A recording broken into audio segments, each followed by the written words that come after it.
What's up, everybody? This is Gary Holt from Exodus and formerly from Slayer, and you're listening to The Razor's Edge.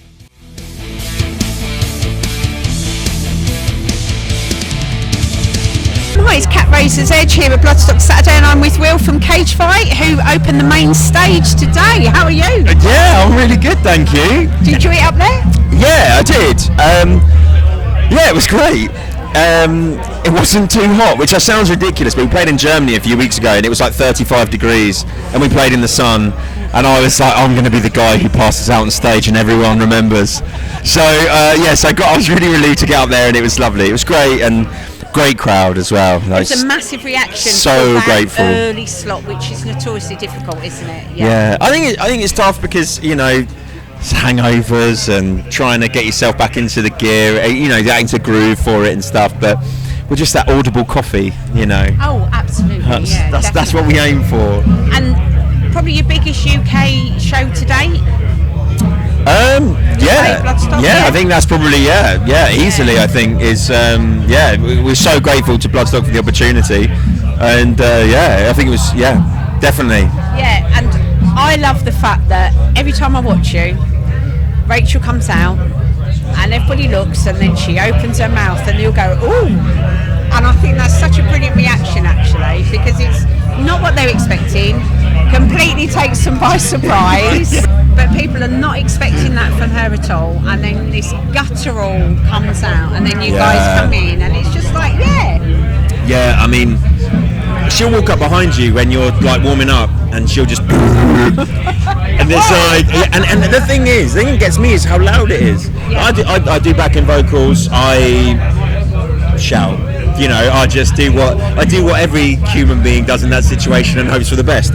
Whereas what she does, you know, is 20 years of meticulous rehearsing and refining what she does, and so many people kind of say, oh, so what effects do you use? What's the secret? How do you do that? And she's like, I work hard, and I have done for 20 years, and that is all there is to it. It's that consistency is key. Just constantly, you know, trying to up her game, and she's the thing that I love about kind of what we've been doing recently is how she's diversifying that vocal.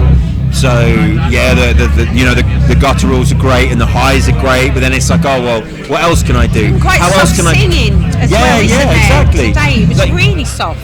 Yeah. Some of the feedback. So we released a single on Wednesday, and some of the feedback we had on that, it's like, oh, so clean vocal, and it's like, you know, like why not? Rach is really good at.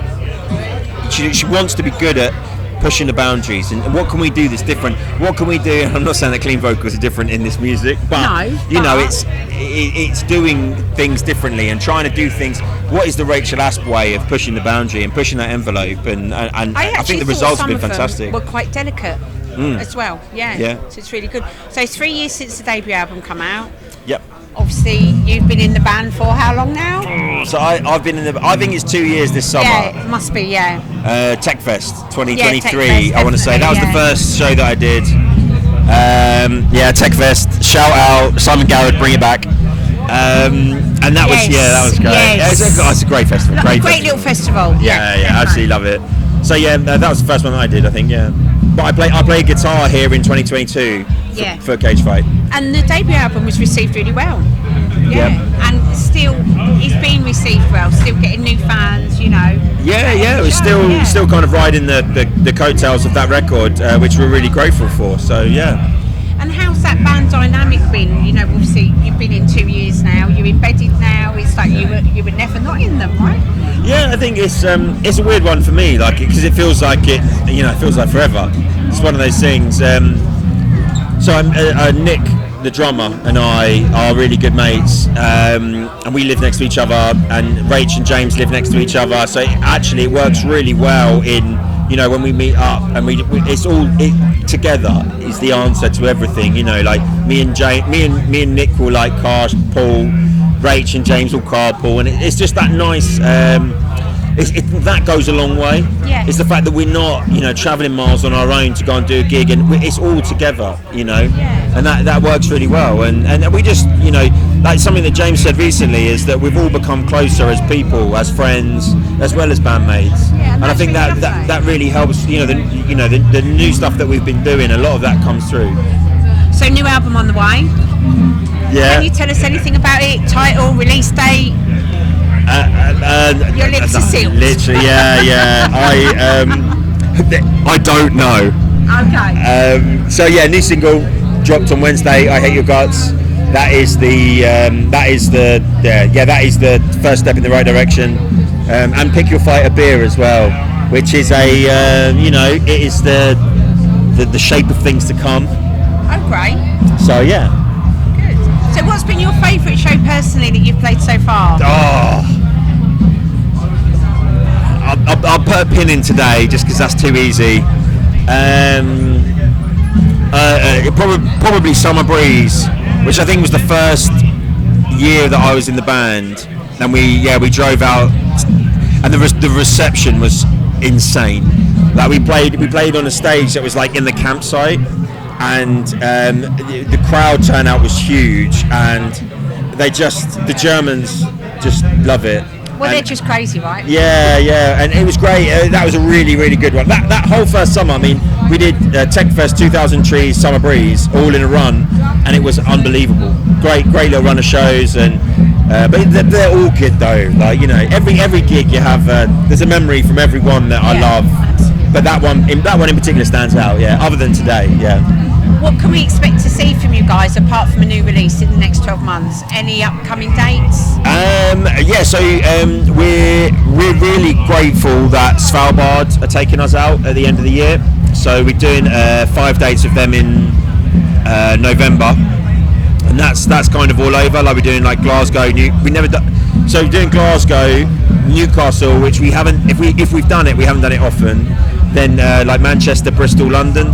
So really nice run of dates with them and Knife Bride, and then beyond that, Well, you've been we'll consistently see. touring for 3 years, really, haven't you? We non-stop. we try and do as much as we can, especially around like Tesseract's busy schedule. We do what we can, and but it's the thing is just regularly playing shows, and we love it. So the Mailback Metal t-shirts, Will, what's the story behind that? So I'll put it bluntly. Would you refer to Howard Jones era Killswitch as a black fronted metal band? No, I wouldn't. So I just don't understand why everybody puts this emphasis on the whole female fronted thing. Now, don't get me wrong. We at the same time, everybody has their way of categorising things and whatever, and we're not begrudging anyone who calls it female fronted metal, but we wanted to take the emphasis away from that. We're just a metal band, and the whole sex and gender thing for us it's irrelevant. It's metal, and it's all one big community. And we had this idea. We were recording new music, and we were in the pub having a drink afterwards, and I kind of floated the idea, and shout out Sam Bloor and Lower Lane Studios in Stoke who engineered everything for us. He said to me, he was like, Rick Rubin says that ideas aren't yours. Those ideas need to be born at some point in the universe, and if you don't take the opportunity and capitalize on it, somebody else will.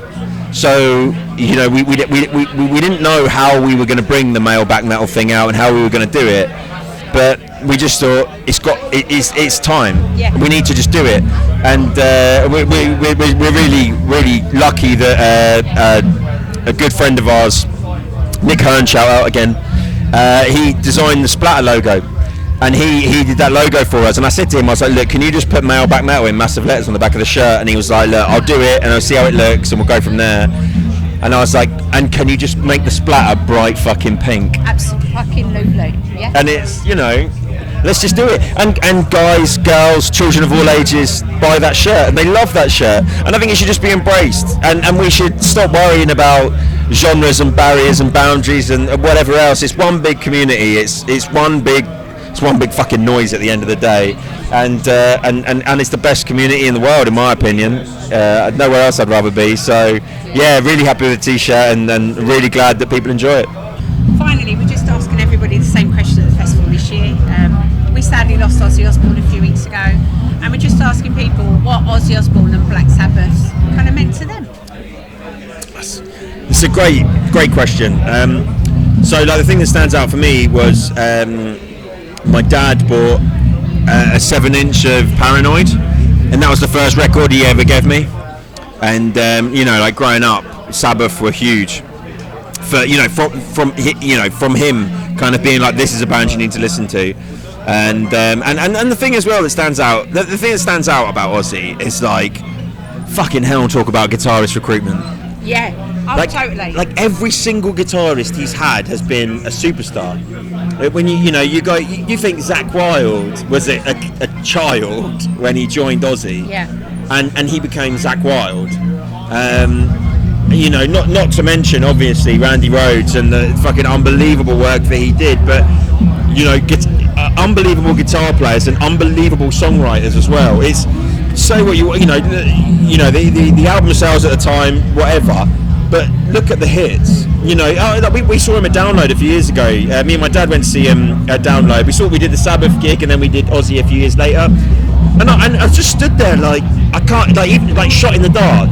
He started playing it, and I was like, I completely forgot Ozzy did this. Yeah. Like, what a fucking tune that is. And that's just one in a massive pile of unbelievable hits, let alone Mama I'm Coming Home, Dreamer, Mr. Crowley, Bark at the Moon, Crazy Train, all of that stuff. Unbelievable. And just what a gent as well. That's the thing that we've been saying recently, is not one person has come out and said, oh, what a wanker. Yeah. Oh, yeah, but he did this in 1974. Like, everybody loved him and everybody respected him, and I think he's so greatly missed by everyone. He is, yeah. Thanks, Will. That's all right. Thank you so much for having me. I appreciate it. Yeah, thanks a lot. Cheers.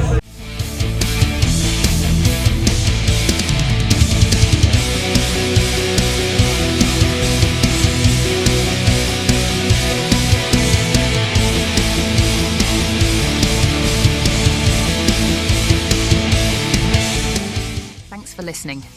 Make sure you keep up to date with all of our interviews by subscribing to our channel. For all the latest news, reviews, interviews and more, head over to our website www.therazorsedge.rocks.